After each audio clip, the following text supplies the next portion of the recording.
2026 సంవత్సరంలో అక్షయ తృతీయ ఏప్రిల్ 19 ఆదివారం నాడు వస్తుంది.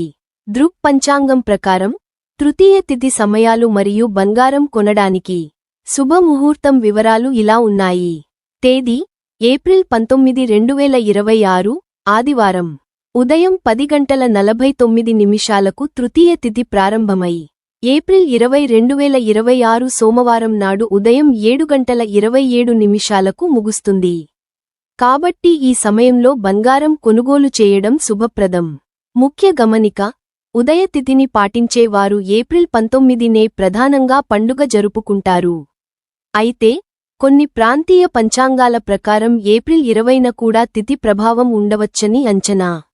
ఈ పంచాంగాల ప్రకారం ఆదివారం మధ్యాహ్నం 1:30 ప్రారంభమై సోమవారం ఉదయం 11 గంటల వరకు ఉంటుందని కూడా పేర్కొన్నాయి. ఇది ముఖ్యంగా తమిళనాడు మరియు దాని పరిసర ప్రాంతాల వారికి వర్తిస్తుంది. కాబట్టి మీరు ఆదివారం సాయంత్రం పూట కొనుక్కోవడం శ్రేయస్కరం. ముఖ్య గమనిక: అక్షయ తృతీయ గురించి పురాణాలలో చెప్పబడిన ఒక కథ ఈరోజు మన ఛానల్లో వస్తుంది, మిస్ చేయకండి. ఇలాంటి మంచి కథలు, ఆధ్యాత్మిక సమాచారాల కోసం ఛానల్ని లైక్ చేయండి, సబ్స్క్రైబ్ చేయండి మరియు షేర్ చేయండి. ధన్యవాదాలు.